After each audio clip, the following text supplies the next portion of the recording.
Hello, I'm back again with School Lunch Challenge. So today we have lunch and breakfast items that we were given. And we've got some milk, some apple juice, some yogurt, cheese stick, some carrots, a fresh apple, and then a bagel, this banana chocolate chunk bar, and some cream cheese. So what I decided to make today is a banana chocolate chip cake with cream cheese frosting. So I'm getting rid of all of this. And I'm gonna go ahead and use one of my milks from my lunch and my bar and 2 cream cheeses. So I'm gonna start with my bar first. I'm gonna take a 6 to 8 ounce mug and I'm gonna open this package up. And the texture is kind of that of like a soft cookie bar. So I thought, well, what about just taking it and making it into a cake? So you're gonna take the whole bar, very easy recipe today, and take it and go ahead and crumble all of the cookie pieces into the mug. Okay, so we take the 1 bar, and then we're gonna go ahead and take a 1/4 teaspoon of baking powder and 1/4 cup of milk. So I'm gonna go ahead and measure my milk into a measuring cup, 1/4 right to the line. Okay, also 2 ounces, and I'm gonna pour that right into the mug. And I'm gonna smush it down. So push all of your cookie batter and your baking powder down into the mug. And we're gonna let that hydrate and get really soft so that we can mush it up into a batter. So we'll let that sit for 2 to 3 minutes and we'll check the consistency to see how it came out. So it's been about 3 minutes and you can see that the batter, because it is a batter now, all of the mixture has dissolved. So that's it, 3 ingredients: the cookie bar, the 1/4 cup of milk, and the 1/4 teaspoon of baking powder, because we do want it to lift a little bit. And we're gonna put this in the microwave. So we can start at about 45 seconds, anywhere from 45 seconds to 1 minute and 15 seconds.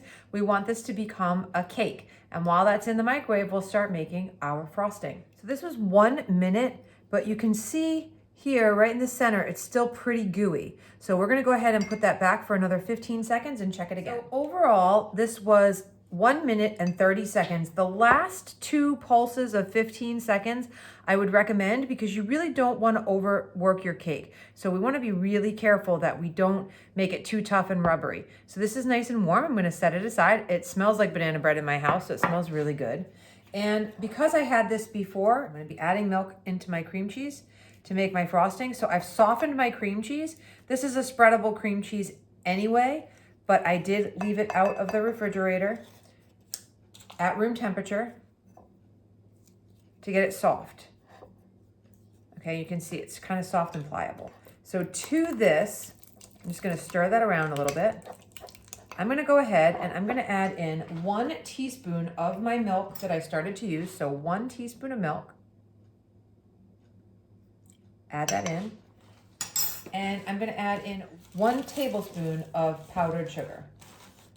Okay, so the white powdered sugar, you don't want granulated. It would be very gritty and it wouldn't really create a nice, enjoyable frosting. So I put that in there. Okay, and I'm gonna go ahead and stir that around. Now, if you have vanilla, you can add a little bit of vanilla to it. That would be great. You wanna get all the lumps out, so really stir that and beat that around, make it nice and creamy. And I start with 1 tablespoon and then I'm gonna taste it. You determine your sweetness. You can go probably up to 3 tablespoons. And we're gonna be spreading this on